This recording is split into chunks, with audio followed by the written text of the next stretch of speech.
जिज्ञासु मित्रों, बहुत बहुत अभिनंदन है आप सभी का दिव्य सृजन में। प्रत्येक दिवस की भांति आज भी हम यहाँ पर लाइव चर्चा का कार्यक्रम शुरू कर रहे हैं। तो लाइव चर्चा का यह कार्यक्रम हम शुरू कर रहे हैं। आज का विषय है शौच रहस्य यम नियम से प्राप्त होने वाली सिद्धियाँ। तो सिद्धियाँ अर्थात परिपक्वता की प्राप्ति होती है। इस प्रकार से होती है, अहिंसा के अभ्यास से अहिंसा प्रतिष्ठायाम तन्निधौ वैर त्याग। भीतर में अहिंसा के प्रतिष्ठित हो जाने पर वैर भाव का त्याग हो जाता है। संसार में हम किसी के प्रति वैर भाव नहीं रखते। वैर भाव का त्याग हो जाना, वैर भाव का त्याग हो जाना, हम संसार में किसी के प्रति वैर भाव फिर नहीं रखते हैं। ऐसी स्थिति की प्राप्ति हो जाती है। जी हाँ, अब वैर भाव का नहीं होना, फिर भी अपने कर्तव्यों को पूर्ण करना, कर्तव्यों की पूर्ति करना, तो वैर भाव से मुक्त होकर अपने कार्यों को करना चाहिए। यही शिक्षा भगवान कृष्ण अर्जुन को भी दे रहे हैं। निष्काम कर्म की जो शिक्षा दे रहे हैं और निष्काम भावना से जो युद्ध करने की प्रेरणा दे रहे हैं कि निष्काम भावना से कैसे युद्ध करना चाहिए।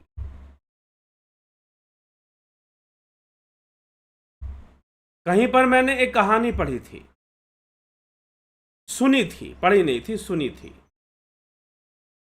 कोई कथावाचक सुना रहे थे तो मैंने वहां बैठकर सुना और उन्होंने बताया कि रावण के मन में आया कि वो जाकर युद्ध जो है रामायण का बहुत जल्दी ही समाप्त कर देगा, खत्म कर देगा। ठीक है, उसके मन में आया कि वो युद्ध जो है बहुत जल्दी ही समाप्त कर देगा, खत्म कर देगा और वो जाकर युद्ध करेगा और सब कुछ समाप्त हो जाएगा। तो पहले दिन ही सबसे आगे पहुंचा युद्ध करने के लिए, लेकिन फिर वहां से वापस लौट गया। भगवान राम के पास सामने पहुंचा, देखा राम को और वहां से फिर वापस लौट गया। कहा कि ठीक है, युद्ध चालू रखो। अपने योद्धाओं को भेजता गया, अपने पुत्र को भी भेजा। फिर बीच में उसका चलो युद्ध खत्म करते हैं, युद्ध को पूरी तरह से खत्म करते हैं। तो फिर से वो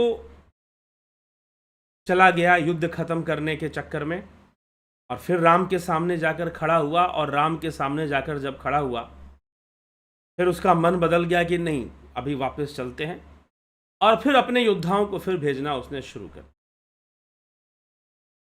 तो बार बार वो राम जी के पास जाता, सामने खड़ा होता युद्ध खत्म करने के उद्देश्य से, लेकिन युद्ध खत्म नहीं हो पाता। तो मंदोदरी ने रावण से पूछा कि अरे आप युद्ध में जाते हैं लेकिन बहुत जल्दी लौट कर आ जाते हैं, क्या चक्कर है? आप युद्ध क्यों नहीं करते? आप युद्ध करें तो शायद बहुत लोगों के प्राणों की रक्षा भी हो जाएगी और युद्ध का परिणाम जल्दी हो जाएगा। जो भी होना है जल्दी परिणाम हो जाएगा उसका। लेकिन मंदोदरी ने कहा कि फिर भी मुझे प्रसन्नता है कि आप वापस लौट कर आ जाते हैं। जब भी मैं आपको आते हुए देखती हूं मुझे बड़ी प्रसन्नता होती है। लेकिन रावण ने कहा कि मंदोदरी, ऐसी कोई बात नहीं है। बात यह है कि जब भी मैं राम के समक्ष जाता हूं तो मैं राम के अंदर अपना शत्रु ढूंढता हूं। मैं यहां से जाता हूं पूरे जोश में, अपने नेत्र लाल करके, क्रोध से भरकर, आवेश और क्रोध से भरा हुआ व्यवहार लेकर मैं जाता हूं, राम के समक्ष खड़ा हो जाता हूं। लेकिन जैसे ही मैं राम को देखता हूं तो मेरे अंदर शत्रु भाव नहीं आते और ना राम के अंदर आते हैं। राम मुस्कुराते हुए खड़े रहते हैं और मैं समझ ही नहीं पाता कि मैं अपने शत्रु के सामने खड़ा हूं कि नहीं हूं, क्योंकि शत्रु के अंदर वो गुण दिखने चाहिए, उसकी बॉडी लैंग्वेज में, उसके व्यवहार में शत्रुता दिखनी चाहिए, उसकी आंखों में मेरे प्रति नफरत दिखनी चाहिए, लेकिन राम फिर भी बिल्कुल प्रसन्न मुद्रा में ही खड़े रहते हैं, क्योंकि राम अपने कर्तव्यों की पालना कर रहे हैं, किसी से शत्रुता नहीं निभा रहे। लोक कल्याण हेतु जो कर्म उन्हें करना चाहिए वो कर रहे हैं, उस कर्म के आदर्श की स्थापना कर रहे हैं। तो श्री रामचंद्र जी एक योगी हैं। अब ये बहुत लोगों को लगेगा कि नहीं, श्री रामचंद्र जी तो अयोध्या के राजकुमार थे, ऐसे थे, अवतारी पुरुष थे, ऐसे उन्होंने युद्ध किया, लेकिन योगी थे कि नहीं? योग वासिष्ठ जब हम पढ़ेंगे, महारामायण कहा जाता है उसे, तो श्री राम जी के योगी चरित्र का ही वर्णन वहां पर मिलता है। योग की चर्चा वहां पर फिर होती है। तो यही बातें हमें समझना है। अहिंसा से वैर भाव का त्याग होता है। जब अहिंसा की प्रतिष्ठा होती है तो संपूर्ण जीवों के प्रति जो हमारा वैर भाव है वो नष्ट हो जाता है, वैर भाव खत्म हो जाता है। तो ऐसी चर्चा भी की गई है। ठीक है।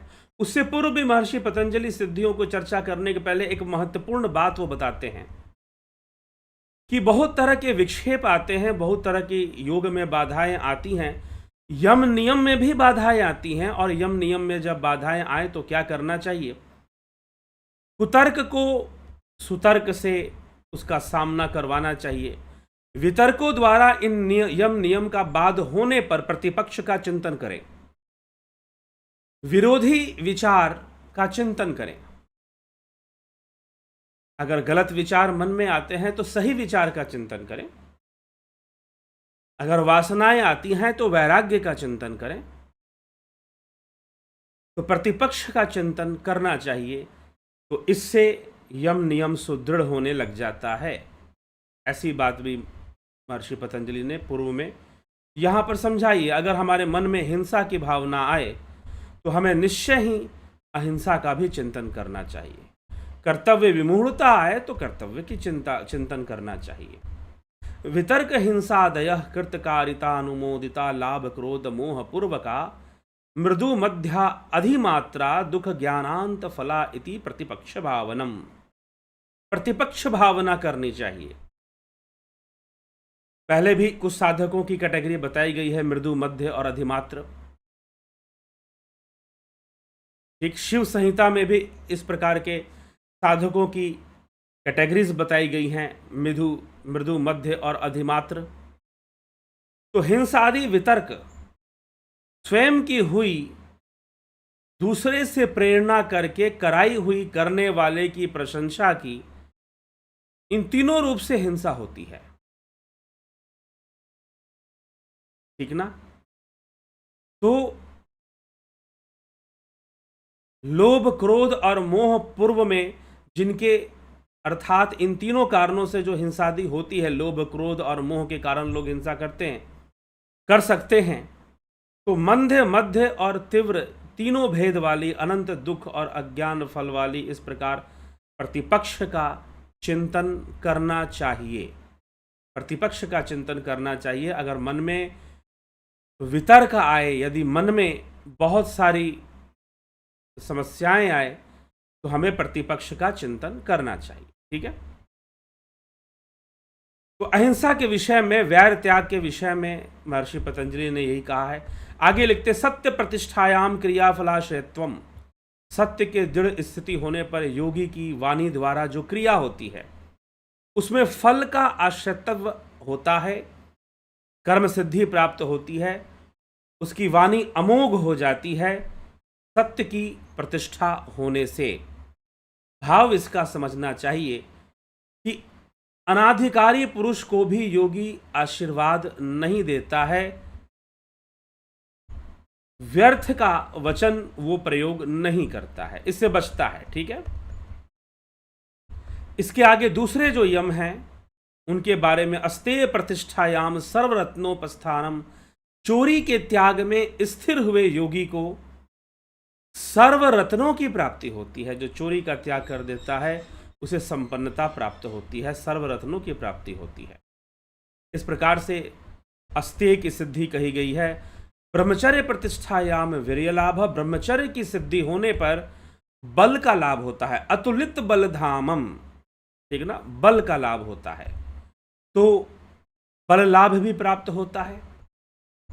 और हम चलें इस प्रकार से, अपरिग्रह स्थैर्य जन्म कथनता संबोध, अपरिग्रह की दृढ़ स्थिति होने पर जन्म किस प्रकार का है यह बोध होता, मतलब पिछले जन्मों का भी ज्ञान हो जाता है।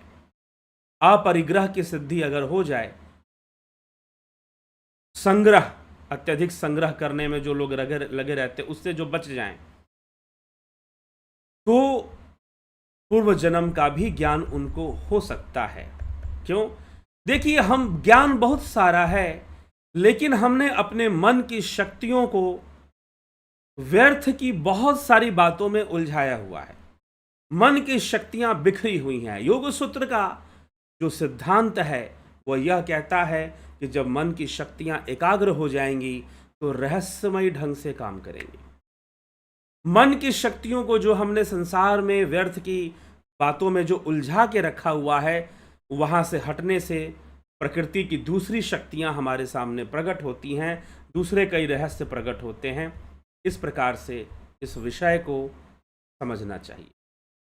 ठीक है, तो इस प्रकार से यम की सिद्धियों की चर्चा महर्षि पतंजलि ने की है। यम के अंतर्गत अहिंसा, सत्य, अस्तेय, ब्रह्मचर्य, अपिग्रह, अपरिग्रह, यह 5 यम बताए गए हैं। और महर्षि पतंजलि ने फिर 5 नियम भी बताए हैं।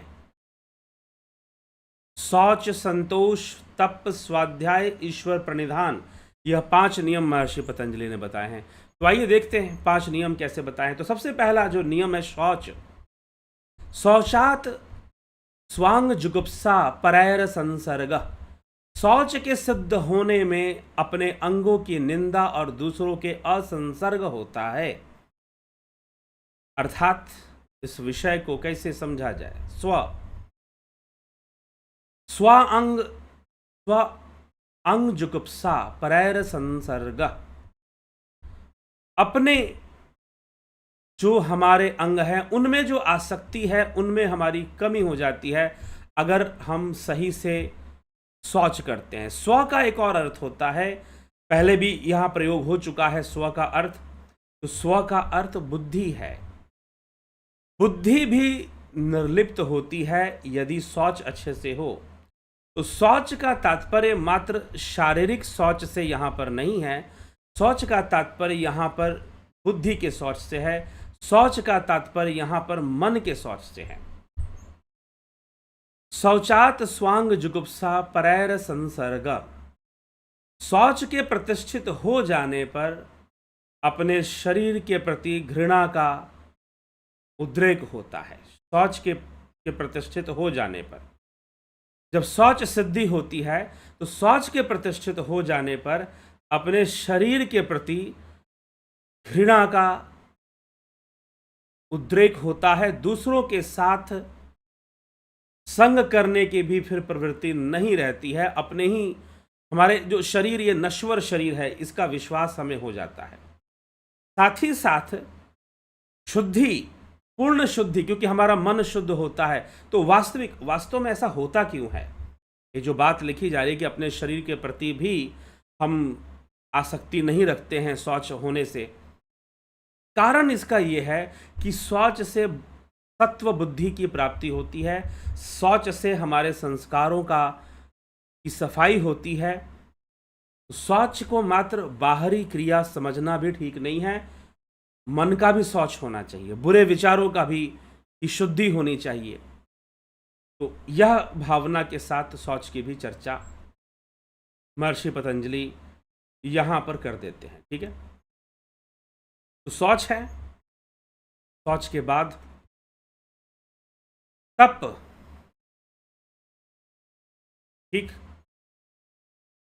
और फिर आगे श्लोक देते हुए महर्षि पतंजलि एक और बात कहते हैं शौच के विषय में।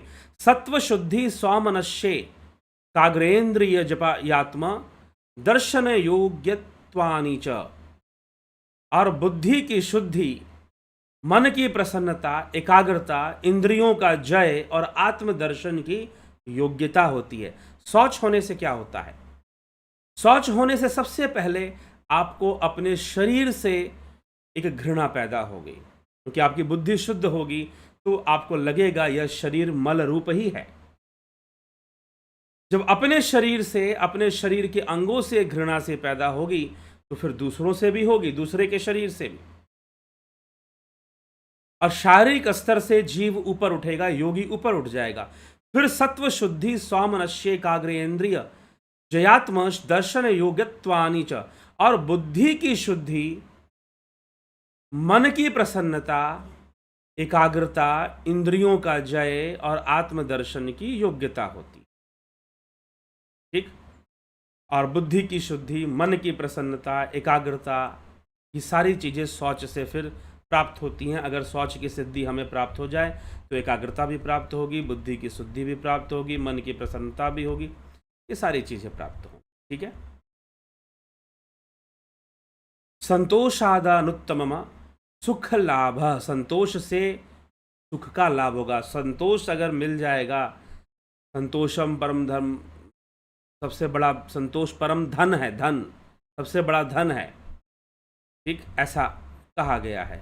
तो संतोष से परम सुख की प्राप्ति की सिद्धि होती है। ठीक। तप के पूर्ण होने पर अशुद्धि के नाश होने से शरीर इंद्रियों की सिद्धि होती है। अर्थात इंद्रियां, जब तप के द्वारा इंद्रियों की सिद्धि होती है, तप से इंद्रियां हमारे नियंत्रण में आ जाती हैं और हम इंद्रियों को दिशा दे सकते हैं। स्वाध्याय दिष्ट देवता संप्रयोग, स्वाध्याय के सिद्ध होने से इष्ट देव परमात्मा के साथ योग होता है। स्वाध्याय शिष्ट होने से इष्ट देव के साथ योग होता है, इष्ट देव की प्राप्ति होती है, जो भी आपके इष्ट हैं।